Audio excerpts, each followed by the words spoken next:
We have a great program today. I'm looking forward to this a lot. And my background, by the way, is in zoology. I have a PhD in zoology, but I haven't been able to use that much. So, and it's a funny thing, being a zoologist, I know a whole lot about birds and a whole lot about evolution and ecology, but I don't know a whole lot about mammals, surprisingly.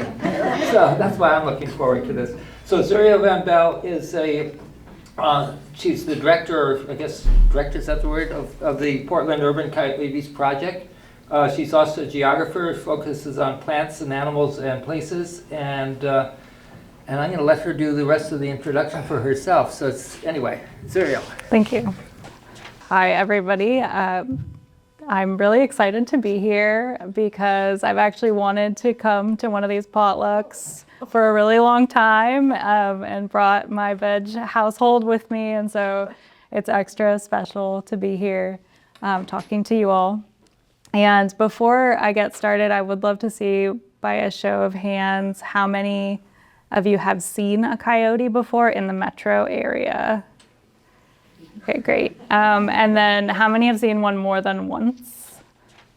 What about more than 5 times? Great. All right. And then have any of you visited our website or reported sightings to the Portland Urban Coyote Project? A couple of you. Awesome. Thank you. All right, so for those of you who don't know, the Portland Urban Coyote Project is a small team of researchers and community members. It was started at Portland State University over 10 years ago in the geography department. And it's really a loose group of people who stick with it because we're passionate about just understanding how humans and coyotes interact and figuring out how to provide evidence-based information about living with coyotes to the general public. And so that is what we've been up to. And today I'm going to talk about the sort of fact that coyotes live here and what that means for all of us. I'll talk a little bit about coyotes themselves and also living with coyotes and some of the things that come up when we're living in close proximity with these animals. And then I'll talk about our project, some of our findings, a brief overview, some of the things we do related to education and outreach, and then what is next for our project. So first of all, coyotes live here. It's clear that most of you are aware of that or have at least seen a coyote here, but coyotes, they're in the dog family, which is like the kind of simple way of thinking about it, or the wolf family, and this is Canis. And they're quite closely related both to the domestic dog and the gray wolf, along with other animals like the jackal. And they are really relatively small in size compared to some of the other animals in this group. Of course, domestic dog has wide variation, but they are smaller, like around the size of a jackal. And in Portland and on the West Coast in general, they're about 25 pounds, which is sometimes surprising to people because they do appear larger and they have big fluffy fur coats. But what I think of as like a small border collie is about the size of a coyote. And coyotes are actually a special case compared to a lot of the animals that we hear about in the United States and all over the world, in that where so many other animals, for example, their close relative wolves, have seen a really diminished range, coyotes have actually expanded their range quite significantly. So you can see the dark blue on this map is where coyotes were historically found. They're really a plains and desert animal. And over the last few hundred years, really, they've expanded their range all the way up to Alaska and way down into even Central America. And this is a perfect kind of visual of how opportunistic and adaptive coyotes really are. They are able to change their behavior based on their environment in a way that many other animals can't do. We'll talk more about why that is and how that works, but I think the short story is that they are omnivores and they're opportunistic omnivores in the most real way. They really will and can eat most things. And so that's everything from rodents to figs to blackberries to rabbits and insects and everything in between.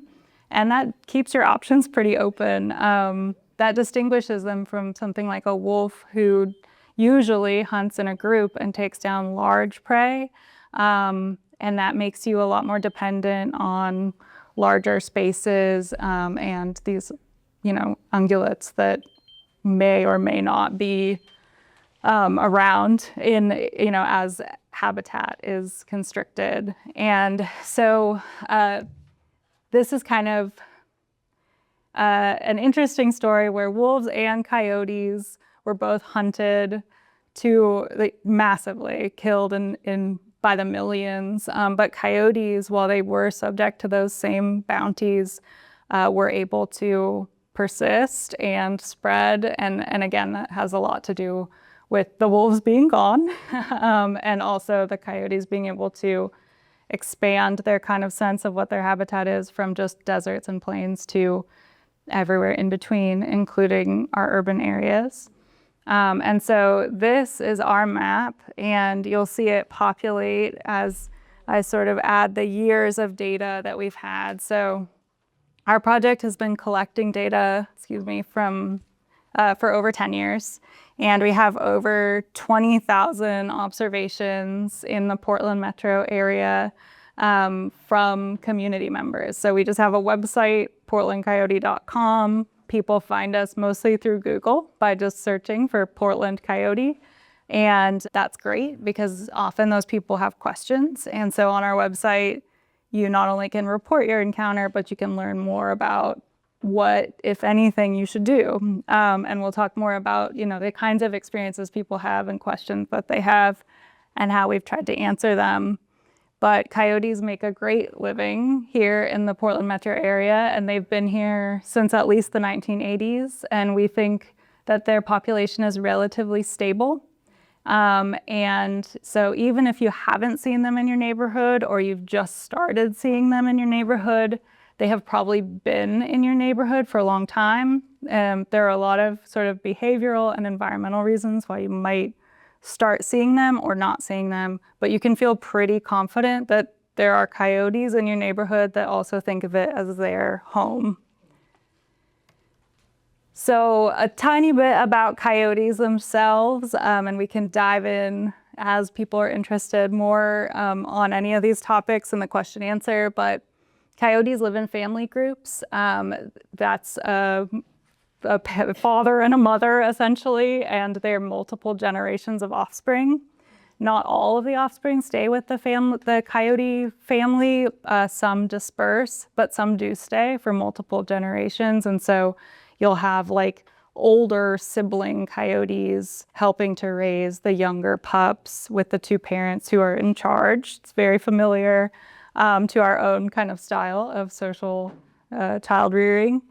And they also are relatively unique in the animal kingdom, but also even among monogamous animals in that when you study their DNA, there are studies where there's no evidence of any straying or extra pair copulation in coyotes. So even wolves and other monogamous animals, they will have a primary partner, but occasionally hedge their bets, if you will.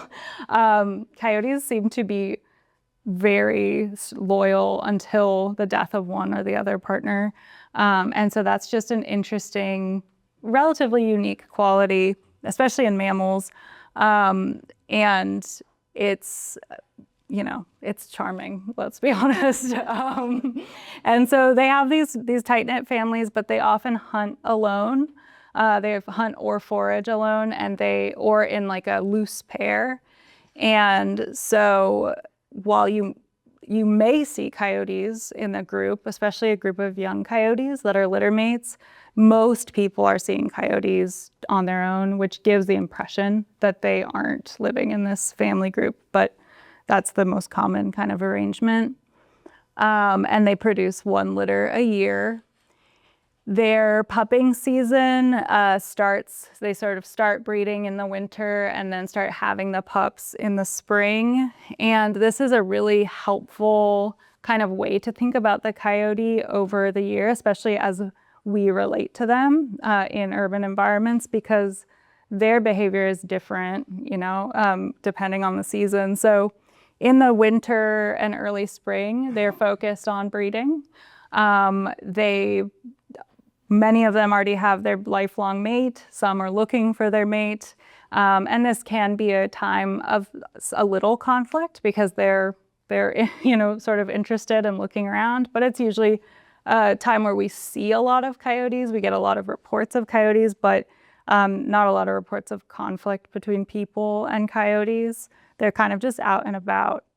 Then during spring and into early summer, their pups are being born. They have a sort of territory that throughout the year they'll kind of bed down in various parts all together as a family. During their pup denning season, they stick to one place for obvious reasons. So they'll pick a secure hidden spot.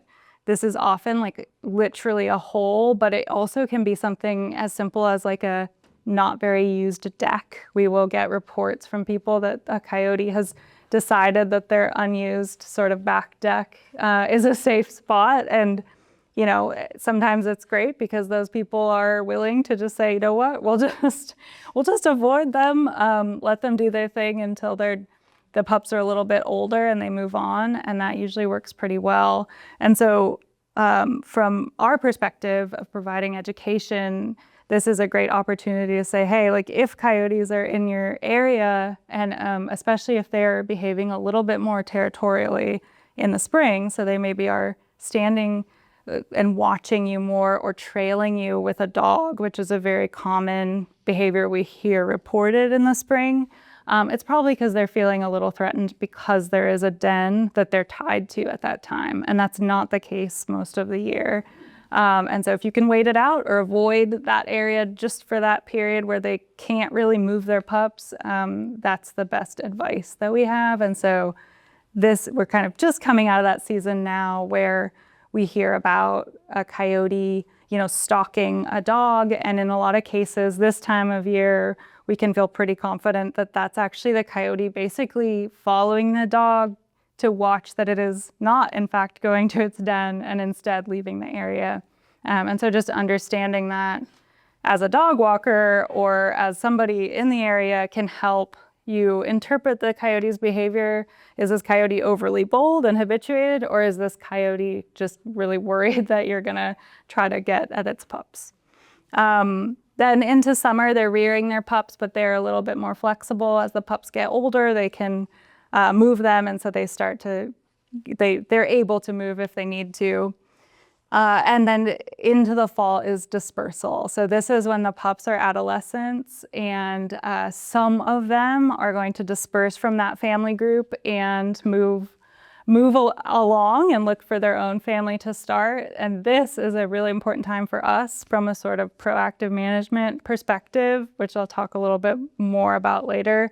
But this is when it's great to help instill really good habits in these like teenage coyotes, basically. So they're trying out all kinds of different life strategies. They're testing boundaries, and this is a great time to help sort of make sure that they aren't hanging out by back porches or putting themselves in positions where ultimately, if a coyote is too comfortable around people, the coyote is the one that is what they call lethally removed. It's the only option at that point. There's no relocation of coyotes in this state, and it's not typically considered to be humane because everywhere is already another coyote's territory. So that coyote ends up lost and confused and away from its family in a different coyote's territory.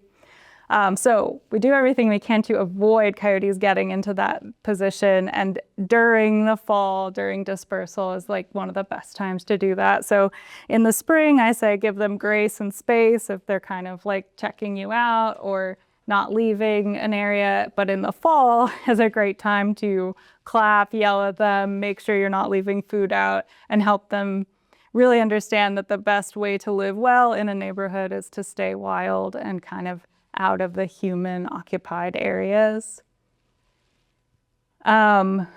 I basically covered this, but they are very territorial among each other. And they, even in very urban areas, the studies have shown that they tend to use the sort of natural areas, not the areas frequented by people. So if you think about like the brushy areas next to the highway, or, you know, the very forgotten parts of your neighborhood, that is like the coyotes' bread and vegan butter. And so they're definitely, you know, interestingly, that while you might see them in a park, for example, they're likely to be in an industrial part of the neighborhood more often than in like the park-like setting, because that's where a lot of people are. And that's great because that works out well for everyone. The coyote's not at risk of getting into trouble, and people aren't having concerns about seeing a coyote.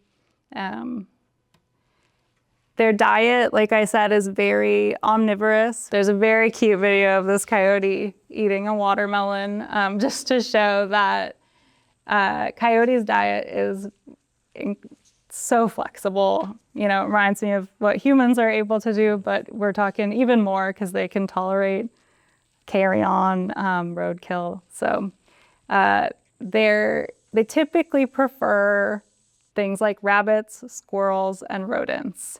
Voles, for example, are like a very common and preferred coyote food source, but they'll also eat birds and lizards and insects, and they really enjoy fruit and seeds. That's something even wolves do, coyotes even more so. In fact, in the summer, it's pretty easy to identify a coyote scat. One, because it always has a very strong, like tapered tail, but also because you'll often see blackberry seeds all throughout their scat. They also love to eat figs and all kinds of other fruit. And so one of the things that we recommend, if you do have coyotes coming close to your yard, to check out if they're taking advantage of a bunch of fallen fruit from your tree, or a compost pile, because that would be very attractive to them. And so, do they do human pets? Great question. So there's a small percentage in studies that have studied diet of cats that show up. Dogs don't show up, but so they're not using cats to like survive, and it isn't a main food source. However, they're opportunistic, and they're potentially competitive with cats and dogs. And so just because they're not using them as a food source doesn't mean that they wouldn't kill a cat or a small dog. That also has a lot to do with habituation, or becoming more and more comfortable around human settlements, or human dwellings, which is a big part of the reason we want to help people not contribute to habituation in a coyote, because it puts the coyote at risk, but it also puts pets at potential risk. Coyotes get a lot of credit for killing cats, but while they will absolutely kill a cat in certain circumstances, it actually isn't as common as something like next door, for example, or other neighborhood chats might lead you to believe. If a cat goes missing, there are so many things that could make it so that cat is no longer with the person. It could get picked up by someone else. It could be poisoned. It could be hit by a car. It could be attacked by a dog, etc. So it's hard for us to sort of evaluate exactly how many cats are being killed by coyotes. The way I kind of put it is like, cats are at risk outside from a lot of things, and coyotes are one of them. I would not say they're a top sort of risk, but it doesn't mean that it doesn't happen. And when it does, it can be really, terrible for the person and for the cat. And so it's something that rightly kind of occupies a large space in our minds and is a potential risk.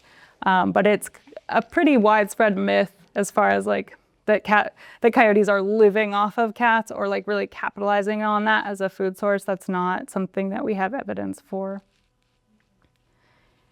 So this is kind of my slide that sums up after doing our work over the last 10 years and learning what people ask us, and then also hearing about people's encounters with coyotes.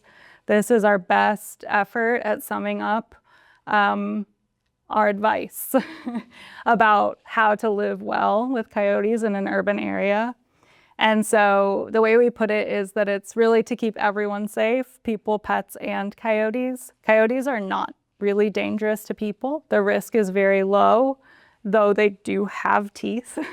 They do have claws. If you came in very close proximity with them, especially if they had been fed by another person, that you could be hurt, and it does happen, not on the scale of anything close to dog bites or bear attacks, or they're really not, statistically it's a very low risk, but it's still something to pay attention to and not to get lax about, because a coyote might not have the easiest time distinguishing between a child or someone feeding it or your pet dog, especially if they're getting really comfortable with being very close to your home.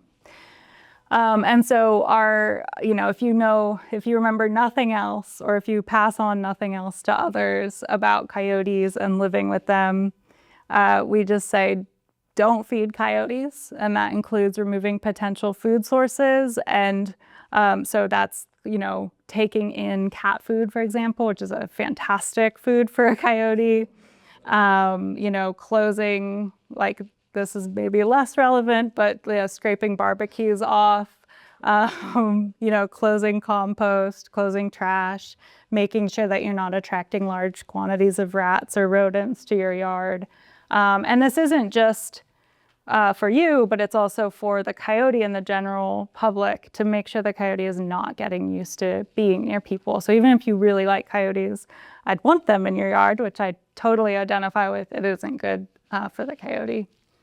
We also say protect pets. So like the best possible thing you could do is keep pets indoors on short leashes and supervised. Things like catios are a great idea for a cat, especially one that is having a difficult time adjusting to being only indoor.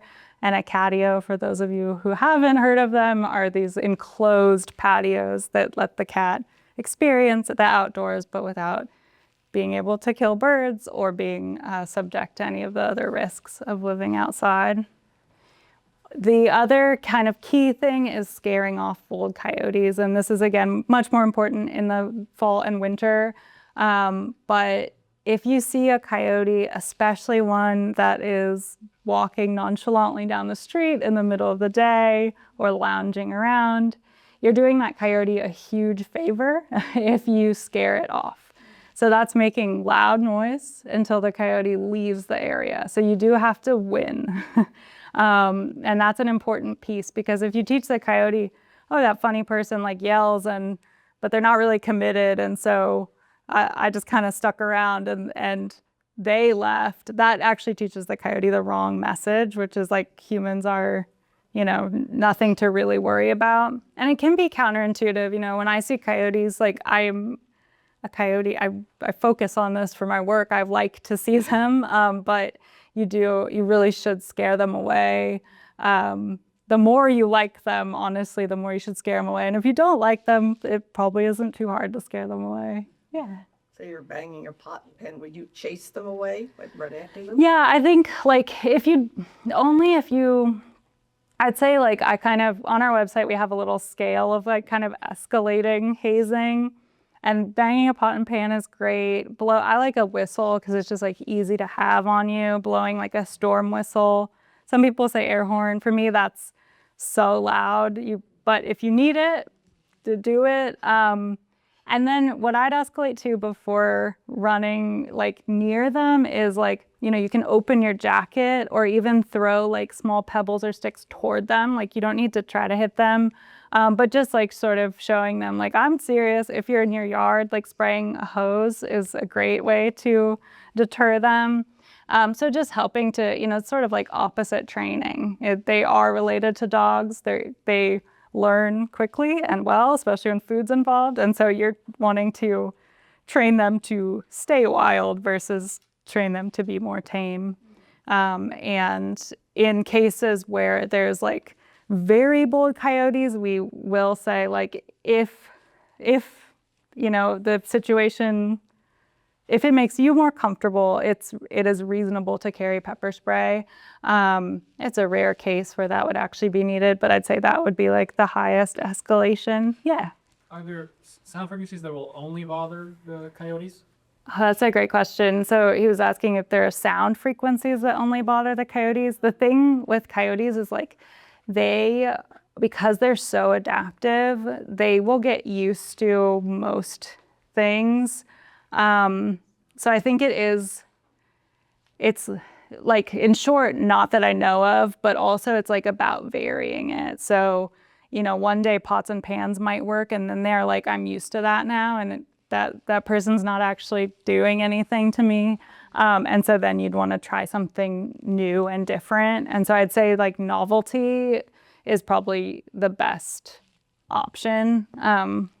But I mean, I imagine, because they are a canid, that there are certain sound frequencies that would be more long-lasting as far as how annoying they are for them, but I don't know specifically.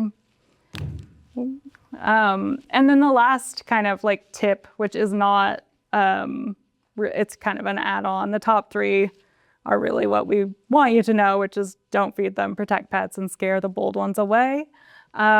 Is to just share the message, because coyotes, again, they do live in every neighborhood in the Portland metro area except for like the downtown core.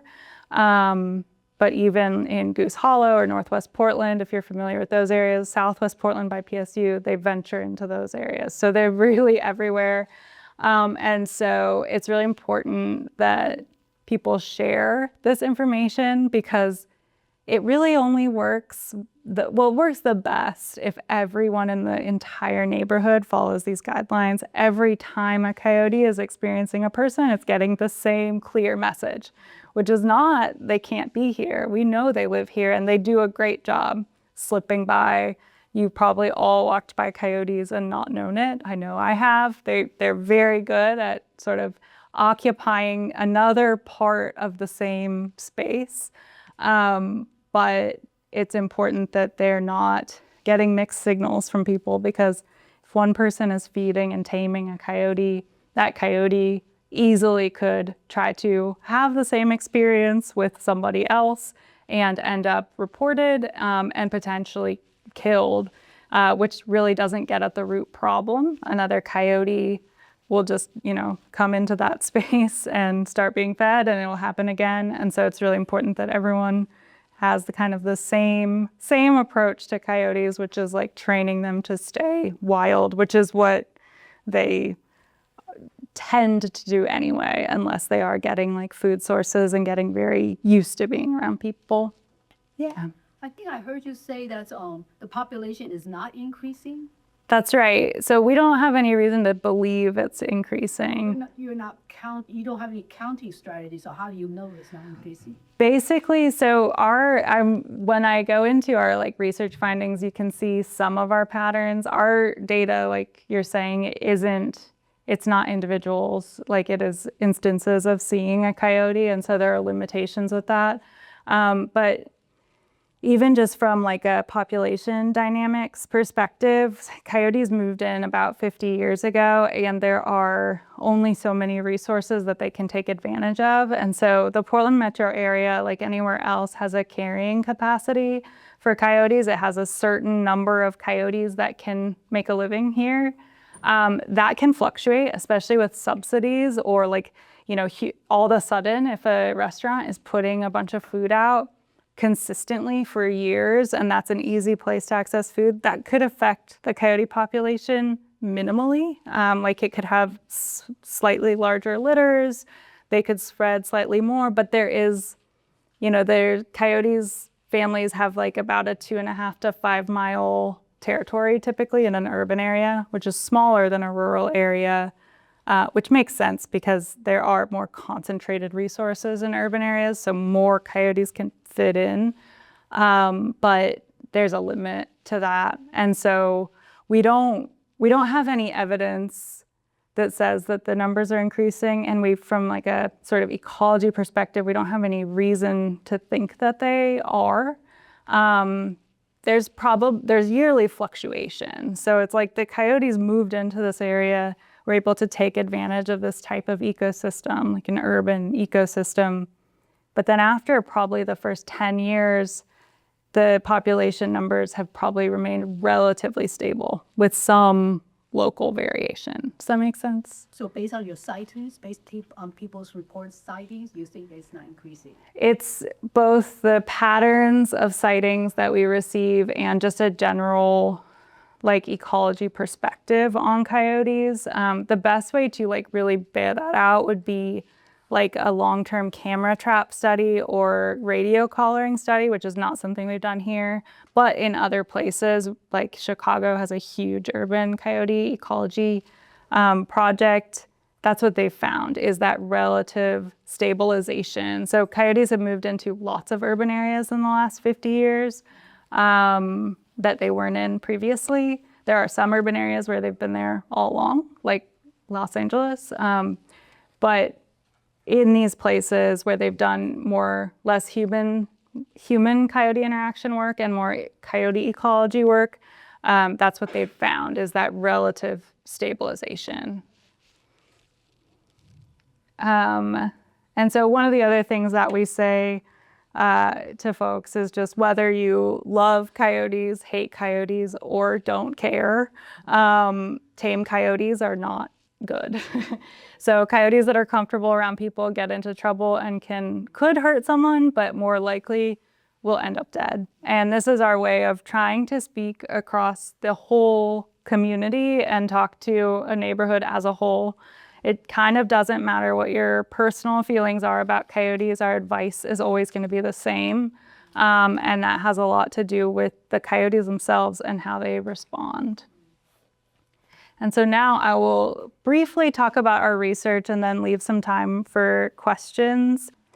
But yeah, so our project really has this twofold mission of both helping sort of understanding how humans and coyotes interact, and then also helping the community learn about our coyote neighbors.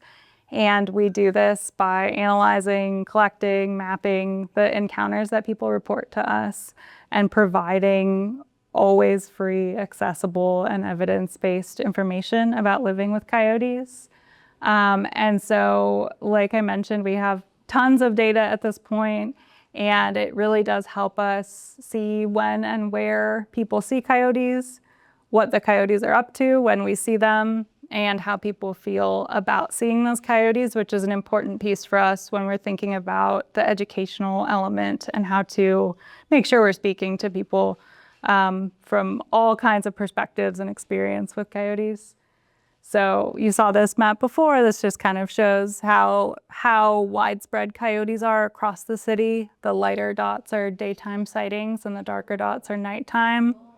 There are slightly more daytime sightings, and the way we define this is like when the sun is up or when it's down. And coyotes are probably more active at night here. We have many reasons to think that, but of course, when you're looking at community reported data, it's a lot easier to see a coyote during the day, and you're a lot more likely to be out and about. So Are they nocturnal, or are they? So they're typically in their sort of desert environment, they're crepuscular, meaning they're active at dawn and dusk, but they can change that based on where they are, and they do. So if it suits them to be diurnal, they will be. If it suits them to be nocturnal, they will be. And that's part of how they've been so successful. So in a neighborhood where people are really active during the day, they'll probably stay out of sight. If it's more of like a nightlife area, they'll do their hunting and foraging in the day. They're definitely, yeah, they really are. This is our sort of all-time sighting reports, and this again shows you that our project is so dependent on the knowledge of people of our project, because as we were getting started and people didn't know about us, we had no sightings. There were definitely coyotes in the metro area at this time, but they just weren't being reported. And then things even out pretty well over the years. And so this is our like full, each of these years is like a full data set where the promotion of the project was pretty relatively consistent. And you can see it hovers around about 2,000 sightings per year, with a lot more sightings last year, which has a lot to do with community knowledge. So people telling other people and that snowballing, and we can see that in kind of heat maps where there's a neighborhood where coyotes were really visible and everybody was telling everyone else about them. And we literally have some sightings where you get a report of the same coyote on one intersection at 8:05 and the next intersection at 8:07. It's rare, but we have it, and that's really cool to see because we're actually watching that coyote be seen by others. We also see a distinct pattern in the seasonality of sightings. People are reporting coyotes a lot more in fall and winter, but in spring and summer is when there is the potential for more conflict. We think that we're seeing that kind of fall and winter uptick because the adolescent coyotes are moving out and taking risks and not as savvy, and also because there is less leaf cover and it's just not as easy to escape unnoticed. And so that's just this, again, kind of watching our reports fluctuate with the behavior of the coyotes as well. And then coyote behavior is something that we ask about in the reports, and most people see them moving slowly, walking, sauntering. Others see them running, less often laying down, and even less often are things like hunting and stalking. And then, of course, we always love to get reports of just the yipping and howling. That counts to us as an encounter, so please feel free to report those.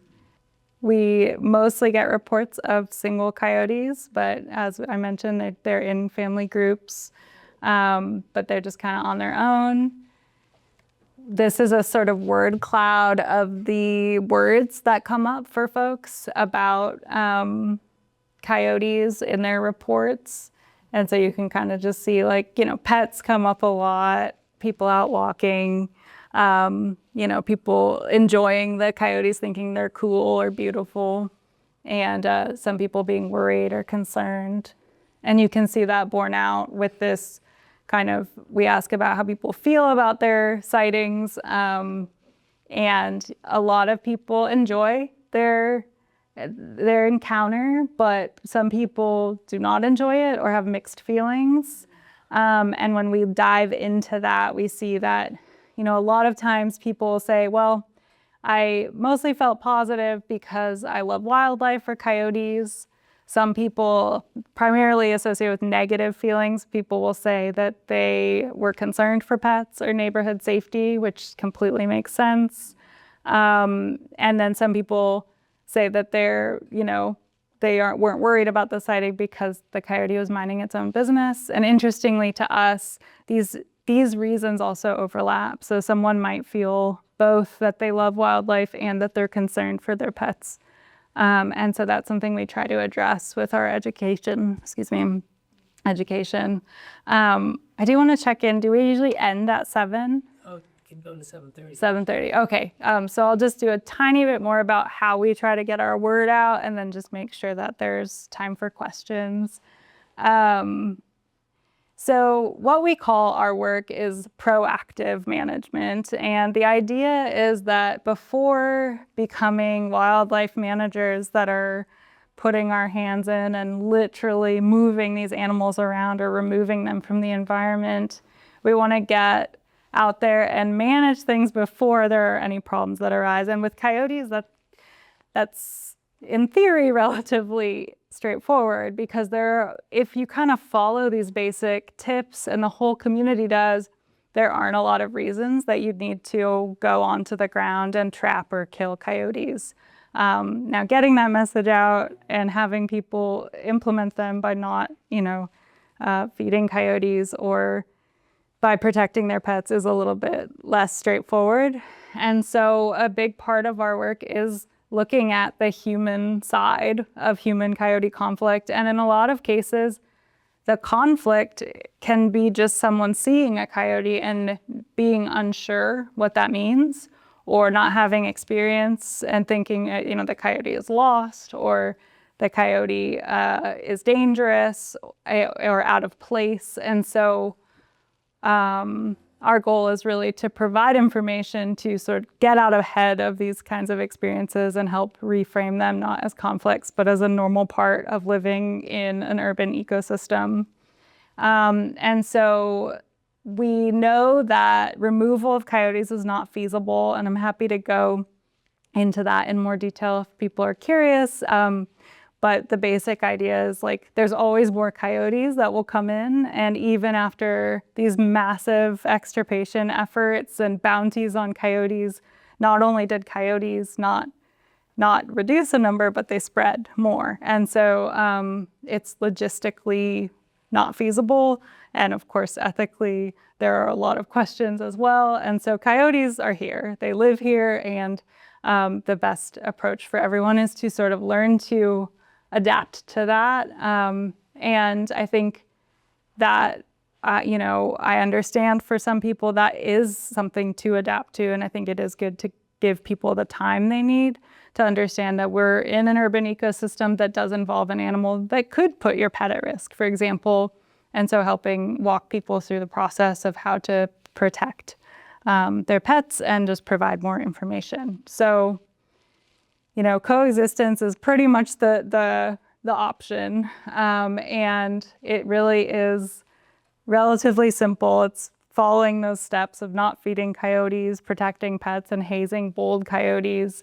But getting that message across to many people is not, it's become the work of this project for over a decade. So it's a slow but rewarding process. And we have done a lot of different things to try to provide educational materials in a number of ways. And so I'm just going to briefly show you kind of how we've done that so far and what we're thinking in the future.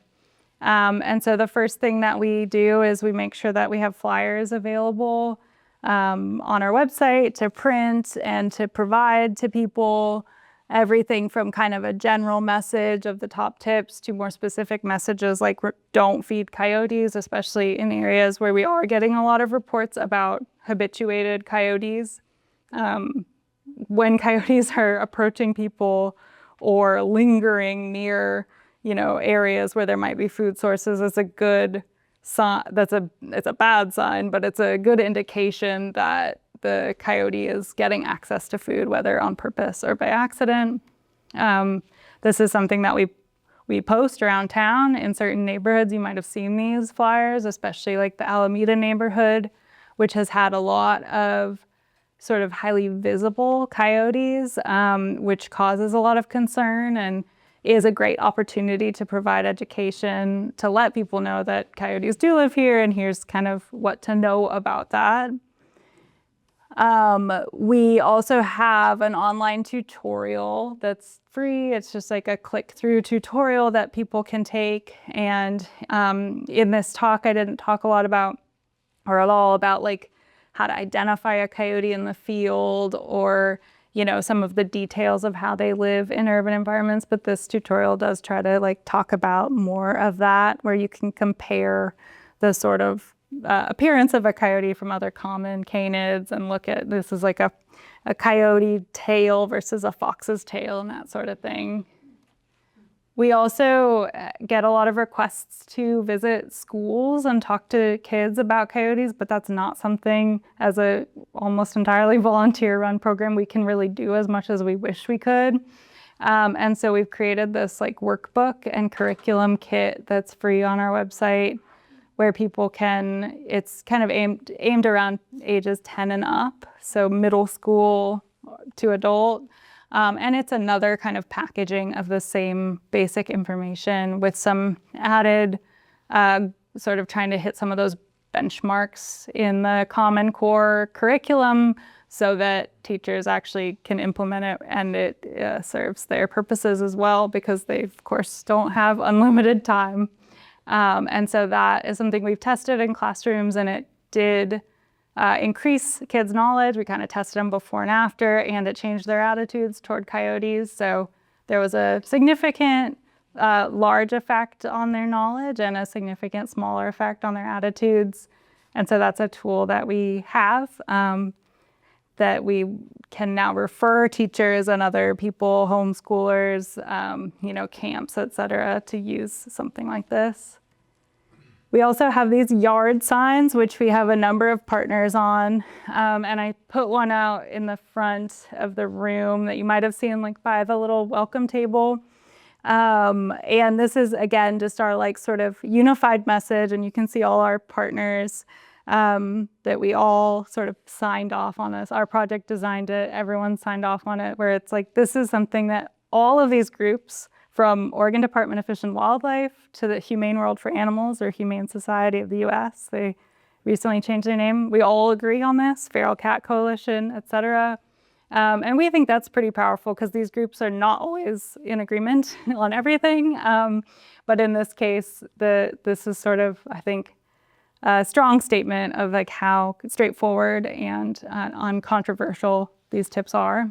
How can you get our hands on it? Great question. So Humane World actually purchased a bunch for us, and I did bring a small amount today for folks with yards that are interested. I brought, I think, like 10. So if you're interested, just like come up to me after. We have them in the trunk of our car, so I'm happy to give someone one if you want one. And then also, if there's even more interest than that, we have a sign-up form through our volunteer program, which I'll talk about in a minute. So you can also get one later. We have like a limited number that are free, but we should have enough for everyone in this room if you are interested in displaying one. And it's a really, we talked about getting ads, or like, should we put ads on buses, and like, how do we get the word out? That's all really expensive, more than I had any idea. But this seems to be a way that, we like the idea of like from the neighborhood up, especially in areas where you're seeing a lot of coyotes, having something simple and straightforward in your yard that provides the information seems to be working. And this is something we just created this year, and we're still working on it, but we have one in our yard and we're getting questions from people, and we have a few other ones popping up in our neighborhood. And I know that's the case across the metro area. So please do let me know if you want one.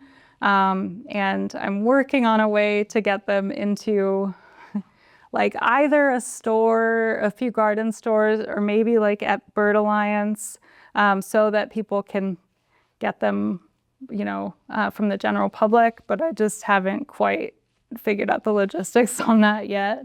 But that's coming. Yeah, that would be great. Exactly. So yeah, I just have to figure out the logistics. But we do have these little metal signs that I have in an earlier slide. Oh yeah, here. Those signs they have the tips much smaller. They're kind of more like a decorative sign, like there's a few other popular like pollinator-friendly yards and leave the leaves, those kinds of signs. It's more like that type of thing. And those are available for sale, and all the proceeds, of course, could just go to the project.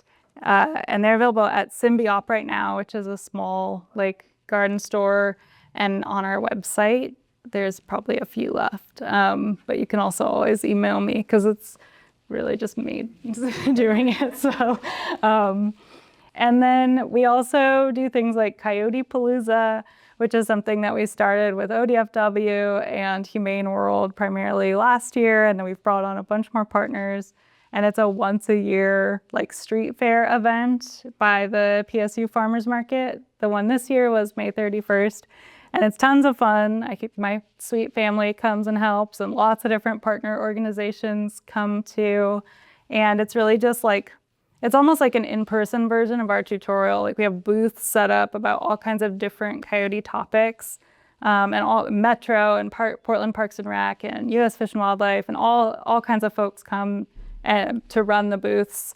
And you can go to like a booth where you learn about our research, or about how to spot coyotes, or about what a catio is and what makes one protect your cat against coyotes. Like, what are the options? They have this kind of cool, this is their older Feral Cat Coalition, and Cat Safe at Home has these like kind of movable catio examples, and they have a new one that has like different types of wire on it, so you can see like different price points and different methods.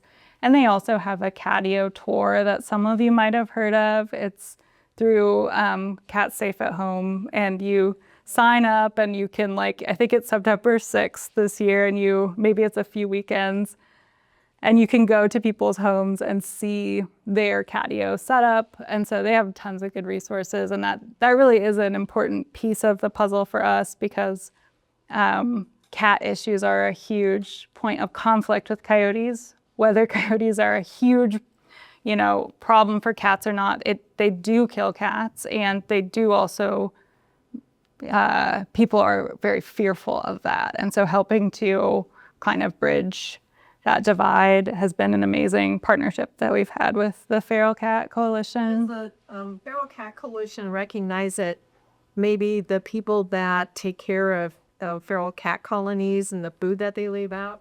So they're trying to figure out a solution to that, then, it sounds like. Yeah. So it's tricky, and that's something we've talked a bit about. But one of the things that we've all come together on, and that's on their website now, is basically like they're aware people feed feral cat colonies, excuse me, and they do support the trap, spay, neuter, and release programs. And so that's one way to help reduce future numbers of feral cats. But the other thing that they recommend that can be very effective for the coyote issue specifically is like very limited feeding times. So instead of going out to those colonies and dumping a huge bag of cat food, going out, putting food out for 30 minutes, and then bringing it all back in. And that makes it so that it is a monitored short period of time where the cats are getting the nutrition, but they're not, the cat food itself is very attractive to a coyote. And then once you're there and there's a bunch of small animals, there's obviously issues that can arise. Yeah, so the timed feeding is I think it's a really, it's a nice sort of compromise in a lot of ways, and it's doable, I think, for people who are feeding those animals. So that's something that we're excited about and help try to promote. We have some other things like a newsletter that you can sign up for on our website, and then the badge sticker / like metal garden sign, trying to just get the word out that coyotes live here, because that's really one of the biggest questions we get even still is like, oh, there's a coyote, like what are you gonna do about it? Or like, come get it, or it's lost. And so helping people understand like that's part of our landscape, and that's okay. It's not a bad thing. We can handle it is a big part of our mission. And then we just launched this year the Coyote Crew, which is our volunteer program. Because we are this volunteer-run program, it's really a passion project. And so trying to get other people that are interested and want to be involved to sort of be the on-the-ground help in all these neighborhoods where there are coyote issues, or to help prevent any coyote issues. We started this program, and it is a partnership between all of these partners, and ODFW also is kind of there to help in whatever capacity we desire. And so this is something that I encourage you to sign up for if you're at all interested. It's super low commitment. It's a sort of self-paced learning workbook that you do, and then we ask people to like participate by things as simple as putting out flyers or hosting a yard sign, and it can get fancier from there. And you end up on like there's a sort of like little password protected part of our website with resources, and there's a Facebook group where people can share ideas about outreach. And in neighborhoods where there are issues cropping up, it's really helpful for us to have this group of people that we know has become informed about the issue and can help, promote good information in a neighborhood. So if a coyote is out and about in the middle of the day, all of a sudden in the neighborhood, we can say, hey, like Coyote Crew, can you help by putting up flyers or posting in your next door if you're in that neighborhood? And so that's something we're really excited about, and it's still in its infancy. And I think the reason that I'm here is that one of your members joined the Coyote Crew and found out about all of this, and then I'm not sure what happened from there, but I think that's how I got here. Yes, it is. Yeah, so that's really exciting and exactly what we want from the Coyote Crew. I'll just close with, our project is all about trying to sort of accept or accommodate the wildlife and natural environment that we find ourselves in, even though this is an urban area, it is also an ecosystem. And so our project is one of the pretty simple ways that we can acknowledge that and like do our part to be part of the environment versus kind of having the expectation that it's there when we want it, but otherwise we're in control. So coyotes do challenge that idea that we have control over the environment. And I know that's one of the hardest things for folks where they're like, I've been able to have a cat outside. That's always how I've done it. And it hasn't been a problem. And there's a lot of resistance to that. And I understand that. But things like, and it's not just cats, but they're a good example where it's like they have impacted our urban ecosystem through their own predation. And sometimes we do have to adapt to realities, which is like coyotes have also chosen this area as their home. And so helping make that work for everyone it's an adjustment, but it isn't impossible.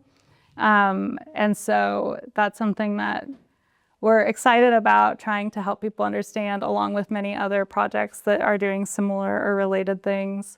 And hopefully we have a huge population in the Portland metro area that have varying levels of sort of experience with wildlife and with nature. And so my hope is that projects like mine and other programs that connect people to the urban wildlife and nature in their own backyards will also help build skills and understanding for the general environment that we find ourselves in, and that we are a part of nature.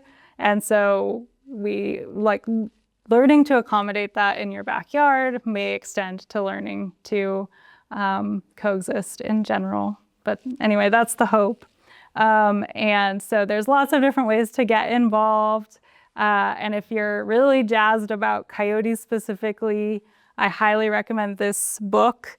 It's by an urban coyote ecologist who has the longest running study. So if you have burning questions about the ecology, not so much the human and education side, this is an accessible, up-to-date book. Highly recommend it. And with that, I would love to take any additional questions. Okay.